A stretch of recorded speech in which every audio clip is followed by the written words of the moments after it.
Buenas noches, tal vez buenos días. Creo que la mayor parte de nosotros conoceremos al menos una de las dos obras literarias que voy a citar.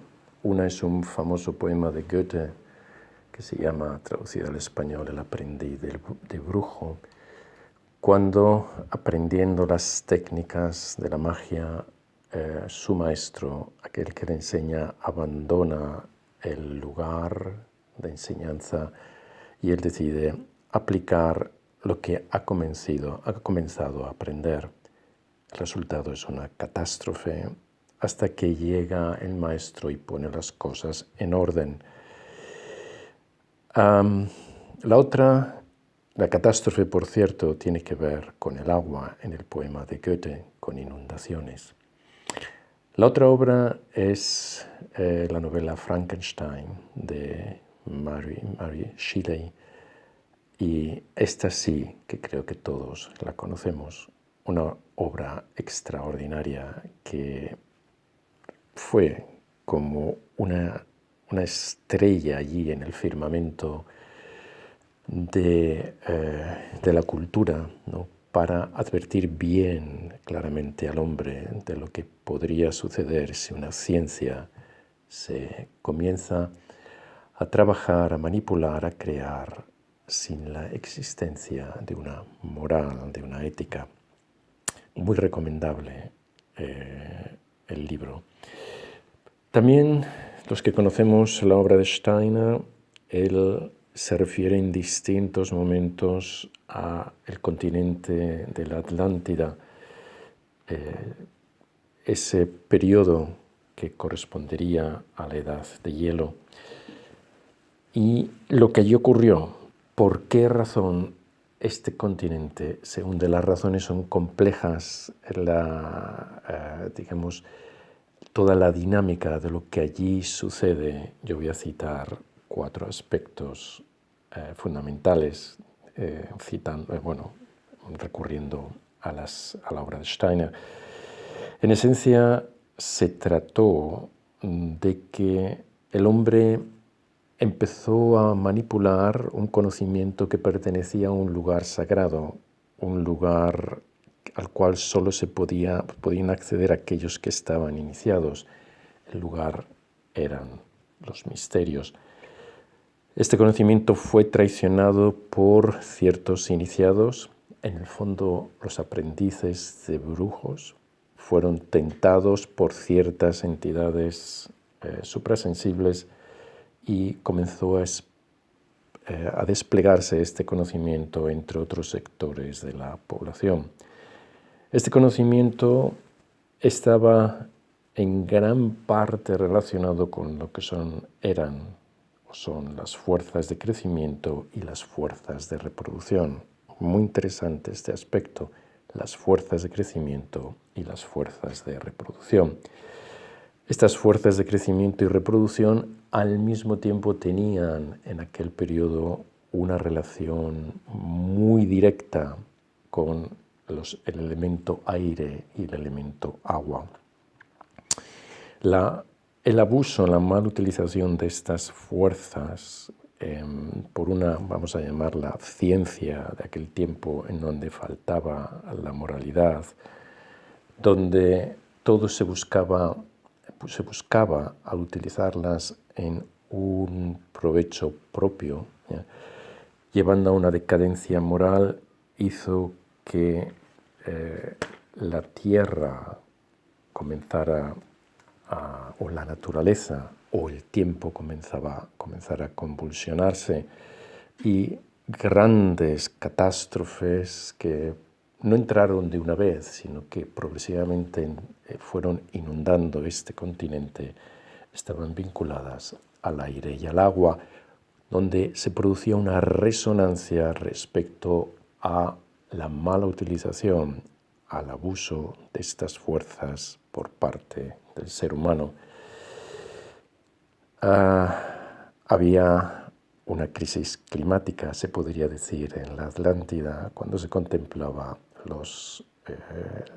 la manifestación de las fuerzas del elemento agua y del elemento aire, pero esa crisis climática, vamos a llamarla así, estaba relacionada con una crisis ética, con una profunda crisis moral en el ser humano. La Atlántida desapareció y otros continentes surgieron. Os dejo aquí una foto de un animal llamado tardígrado. Tiene mucha actualidad porque es un animal microscópico que es capaz de sobrevivir en muchísimos medios, en los medios que realmente el resto de la naturaleza, el resto de la creación quedaría aniquilada. Por ejemplo, en agua hirviendo, por ejemplo, en la profundidad del mar, por ejemplo, en el vacío del espacio. Incluso en agosto del año pasado, creo que fue el año pasado, una nave espacial israelí llevaba tardígrados como parte de un experimento científico, y esta nave chocó en la Luna, y los científicos piensan que en esta atmósfera lunar los tardígrados fueron capaces o han sido capaces de sobrevivir.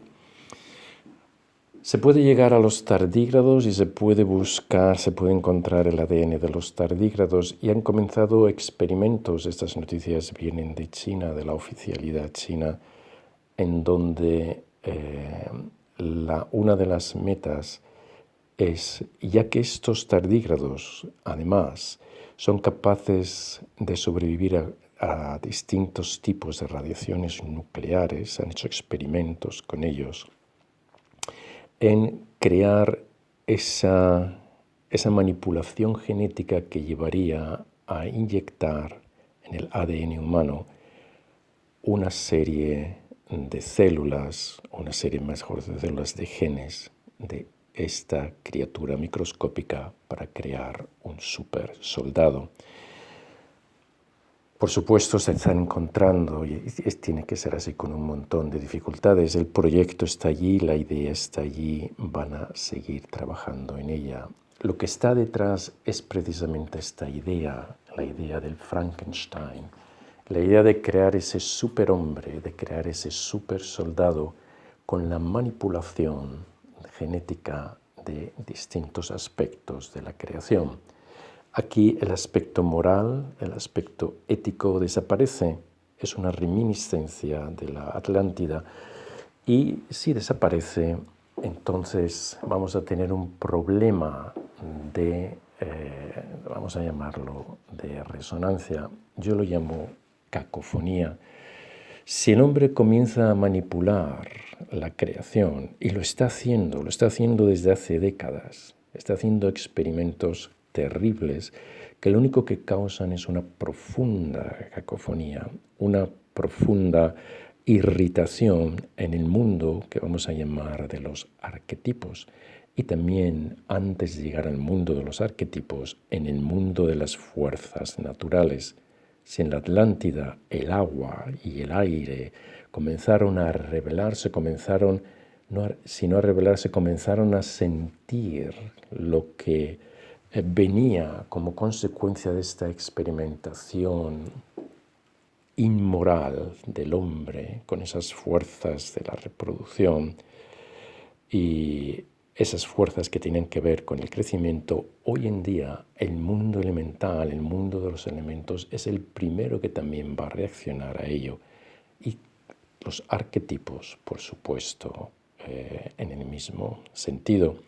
Todo esto, si se produce una cacofonía, se produce un caos, se destruye lo que los pitagóricos llamaron lo que sería el reflejo de la armonía de las esferas, el deseado reflejo de la armonía de las esferas en la Tierra, para crear esta relación, este buen respirar, esta relación de equilibrio entre el arriba y el abajo.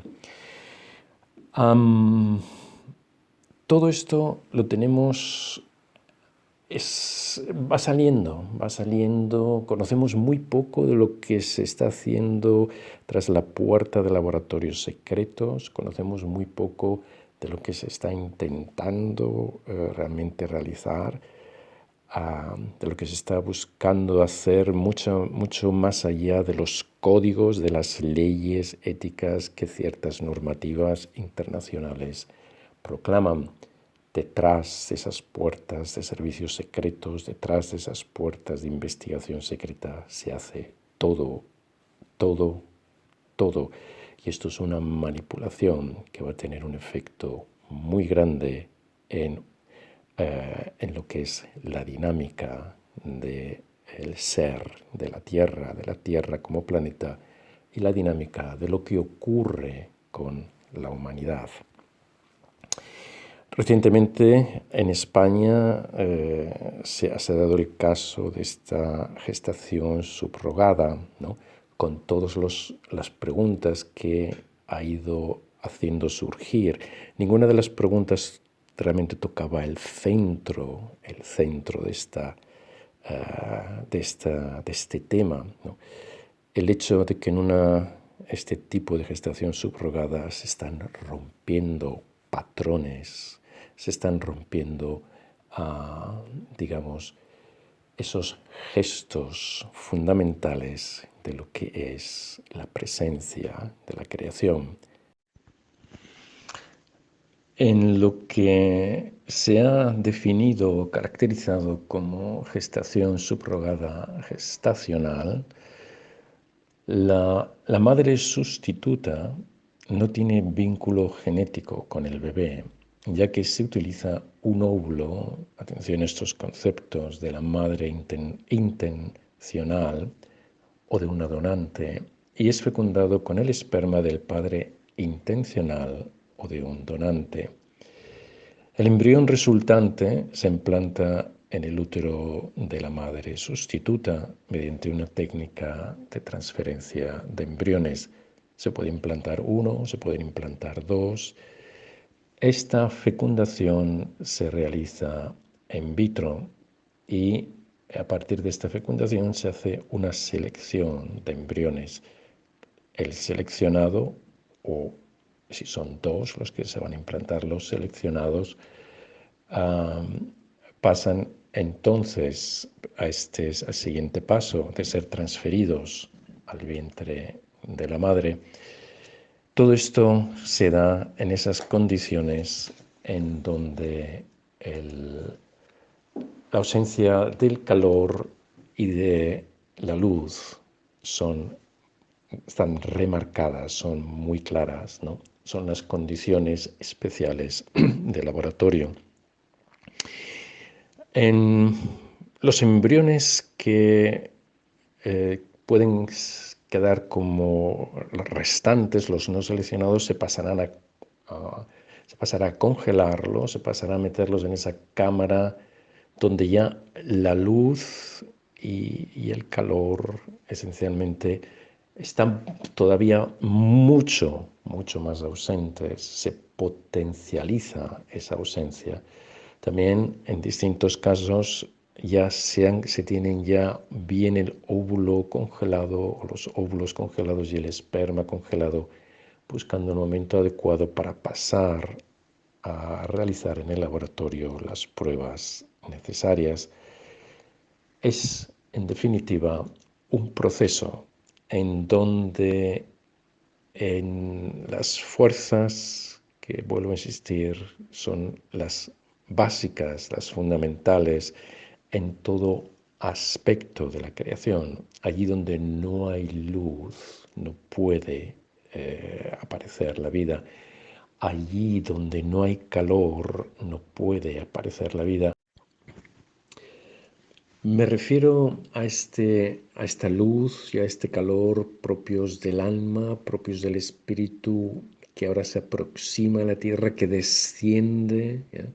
Que busca su encarnación, a la luz y el calor que llegan a formar el Padre y la Madre en esa unión que busca recibir a este ser, que busca concebir a este ser, un ser que entra de nuevo por la puerta del nacimiento después de haber completado su periplo por el mundo espiritual tras lo que fue la muerte en su vida anterior.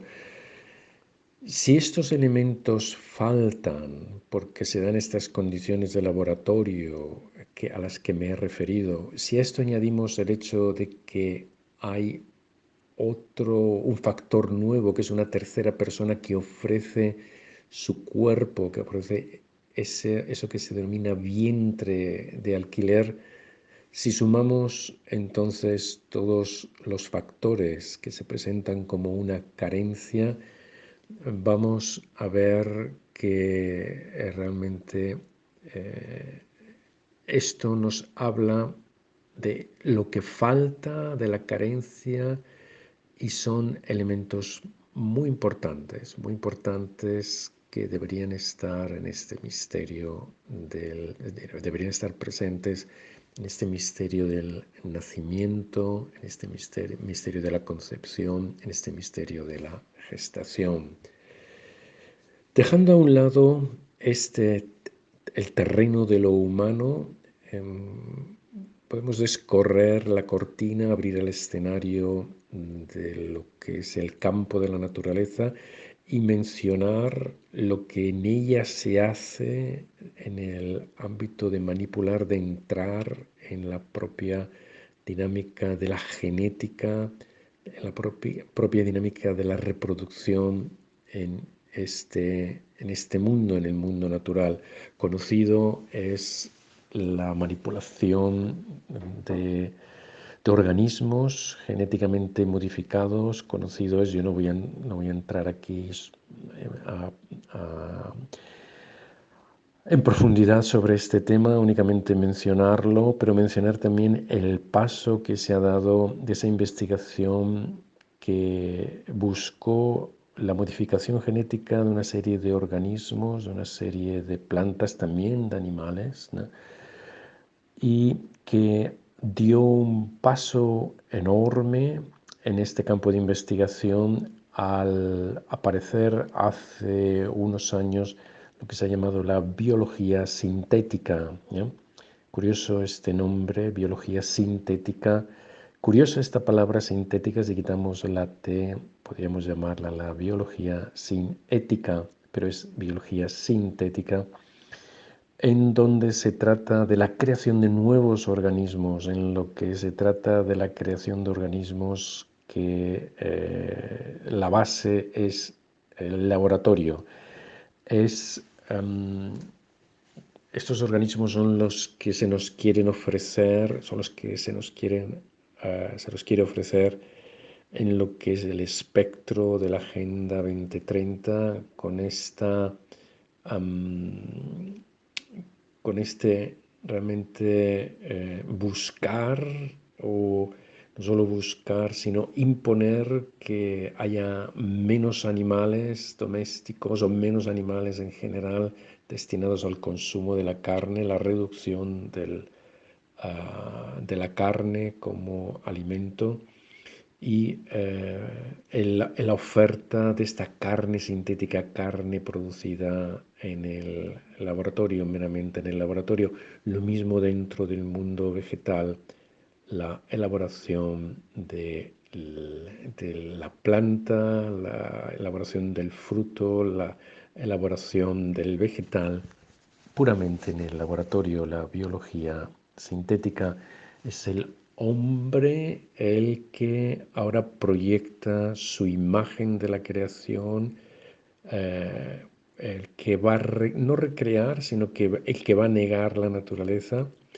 va a apropiarse de una serie de factores de esta naturaleza y va a crear una naturaleza humana, una nueva naturaleza. Esta imagen realmente es escalofriante. Esta imagen nos recuerda mucho a un momento dentro de lo que fueron las tentaciones en el desierto, la tentación de convertir las piedras en pan, pero sobre esto podré hablar en otra ocasión. Así pues, tenemos el paso de la biología sintética, esa modificación genética en laboratorio, en condiciones de laboratorio, que llega a presentarse también como esta gran manipulación por parte de la ciencia. Y como ocurrió en la Atlántida, aquí la ciencia está dando pasos que realmente desconsideran la naturaleza, desconsideran la creación y puede llevar tarde o temprano a a un momento de gran tensión, a un momento de muchísima perturbación que en última instancia eh, salvará, en última instancia volverá a dar las coordenadas adecuadas a esa relación del hombre con la naturaleza, volverá a dar la percepción adecuada, la percepción necesaria de una relación creativa, armónica del ser humano con la naturaleza.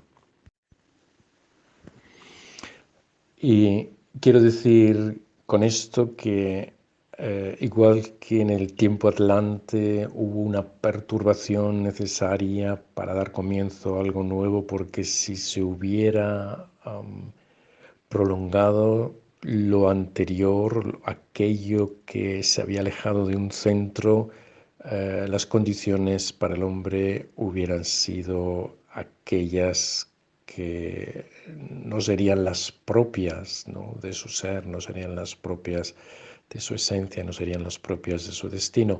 A veces las grandes crisis en la humanidad son necesarias, son por desgracia necesarias, este gran drama que muchas veces se aparece como, se presenta como una tragedia para que algo nuevo comience y para que a partir de este comienzo se busque esa relación a la que me refería, una relación que busca una armonía y que busca mantener esta armonía hacia el futuro, ¿ya?